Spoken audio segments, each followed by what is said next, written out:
lesquels. Mais vous savez, Fabrice, c'est pas ça la démocratie. La démocratie, c'est pas dire qui se lève se dit, se pense présidentiable. Par exemple, aux États-Unis, vous ne verrez pas plus de 3 partis, 4 partis qui vont à l'élection présidentielle, alors que là-bas, nous savons tous que c'est l'exemple par essence de la démocratie. En France, vous ne le verrez pas. On ne peut pas demander 207 candidats à la candidature pour un pays où on est 18 millions d'habitants. 7 millions de personnes sur le fichier, divisez-le par le nombre de candidats. Il risque d'y avoir énormément de doublons et de recalés. Après, demain, il ne faudra pas qu'on puisse nous lever, nous les politiques, et moi la première, pour dire qu'on a coincé les gens. Parce que si vous divisez 7 millions par 207, attendez-vous à énormément un taux de doublon, c'est-à-dire à partir de la 5e personne, ça risque d'arriver. Hein. Donc, nous attendons-nous à ce qu'il y ait beaucoup de rejets. Et même, je me demande parfois si c'est pas créé également par le pouvoir, hein, pour créer ces doublons-là. Comment ça Des candidats, c'est possible. Vous savez, nous sommes habitués au président Macky Sall et à cette tactique. Il est aussi futé que ça. Oui, parce que je ne peux pas comprendre 207 candidatures. C'est pas des gens qui se lèvent le matin en se rasant, ou les femmes en mettant leur perruque le matin, qui se disent, mais attendez, je vais être présidente de la République. Vous avez des noms que j'éviterai de citer ici. C'est choquant que ces personnes-là osent se proposer comme candidat à la République du Sénégal. Donc je me dis qu'il doit y avoir une bonne partie qui a été suscitée par le pouvoir pour créer des doublons. Donc là, vous faites dans un procès en sens oui, c'est possible. Tout est possible. Ah bon? Tout est possible. Mais comment est-ce que, dans quel intérêt le pouvoir aurait... Les doublons. Ah bon? Oui. Parce que si vous avez, moins vous aurez de dépôts de candidature, moins vous aurez des doublons. Si vous avez 5 candidats, il n'y a pas de risque de doublon pratiquement. Ce sera le fichier divisé par 5. Vous en avez 10, le fichier divisé par 10, etc. Vous montez à 207 candidats, faites rapidement le calcul, vous êtes peut-être à 200 000 par personne. Il faut viser juste 200 000 personnes qu'il faut viser juste, à peu près. Oui. C'est ça votre échantillon pour chaque candidat. Vous vous imaginez? Je vous repose la question parce que c'est vous qui êtes concerné par cette histoire de parrainage. Alors quand même, vous avez évoqué un point, vous avez dit tantôt que la question aurait pu être réglée lors du dialogue national. Vous ne vous sentez pas un peu responsable aussi? Si, je l'ai dit, c'est un peu nous. On n'y a pas pensé parce qu'on n'aurait jamais pu imaginer dans ce Sénégal que les chevilles, parfois, étaient si enflées pour certains. Parce que quelqu'un qui ne peut, même dans son quartier, est totalement inconnu, ose dire vouloir être président de la République. Combien de Sénégalais? 558 communes. Mais à quoi ça rime? Mais ils agissent aussi en toute légalité. Hein. C'est légal, mais je veux dire, vous savez... C'est légal. Ils ne violent pas la loi. Je suis d'accord, mais tout ce qui est légal n'est pas légitime. Tout ce qui est légal n'est pas légitime. Aujourd'hui, il faut une certaine légitimité pour aller demander la magistrature suprême. Mais la légitimité, c'est probablement le parrainage. C'est justement. Il faut même en mesure de pouvoir obtenir le parrainage requis. Mais où est le problème? Vous savez très bien qu'il y a des gens, ils n'auront même pas 10 000 signatures.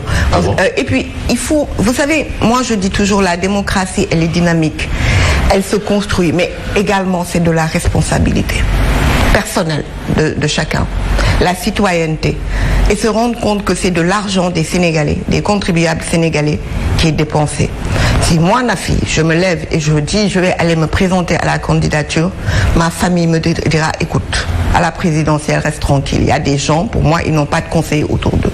C'est pas possible. Donc cette ribambelle de candidature, vous y voyez de l'arnaque quelque part? Non, c'est du n'importe quoi. Pour moi, certains, c'est juste pour pouvoir monnayer après leur candidature, se positionner dans des coalitions, être là pour les seconds tours et dire écoutez, moi j'ai été candidat à la candidature, donc je voudrais aujourd'hui faire partie de votre coalition pour demain avoir des postes, être sur la liste des députés, etc. C'est certainement pour ça, mais ils savent très bien qu'ils ne peuvent pas mobiliser 5 000 ou 3 000 signatures.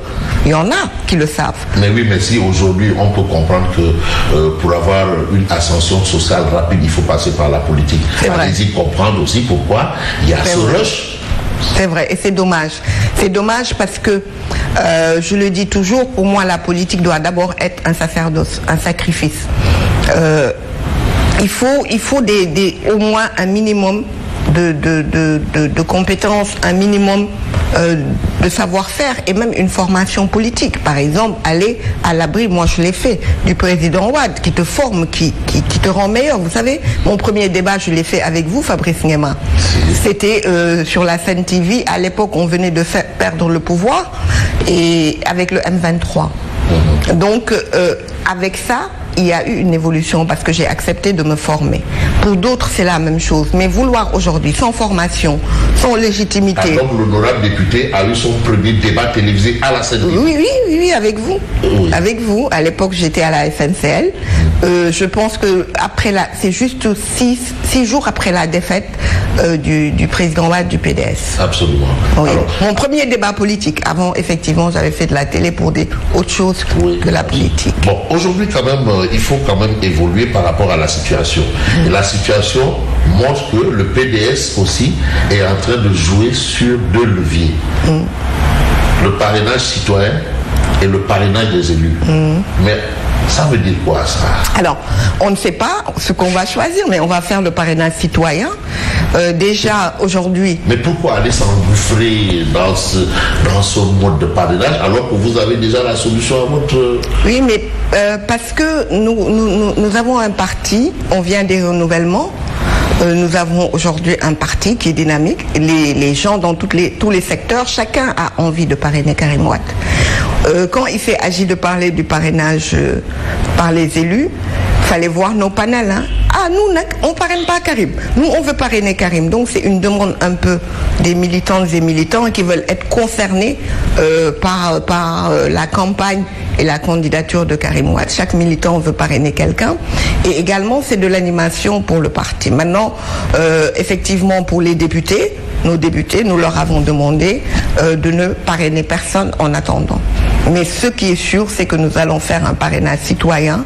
Maintenant, qu'est-ce que nous allons déposer? Ça dépendra du candidat lui-même qui décidera de quel type de parrainage il déposera. Parce que, je le rappelle toujours, le PDS est là pour accompagner et conseiller, mais la présidentielle, c'est également une rencontre entre un homme et son peuple. Donc, il y a des choix qui sont personnels qu'il devra faire. Mais nous allons vers le parrainage citoyen. Par ailleurs, nous allons mettre très rapidement, et on vous invitera à une plateforme où les gens également pourront parrainer en ligne. Oui, mais parrainer en ligne, d'accord. Mais est-ce que votre parrainage des élus ne prévoira pas un plan B ou un cheval blanc? Pourquoi pas? Tout est possible. Bon? Tout est possible. Nous avons suffisamment de députés, 25 députés. Oui. Wallo a 27 députés, mais le PDS en a 25. Donc nous pouvons même parrainer une personne plus une autre moins 1. Parce qu'il faut donc 26 députés pour deux candidats. Nous pouvons en parrainer presque 2. Donc, est-ce que le PDS va parrainer 2 candidats? C'est possible.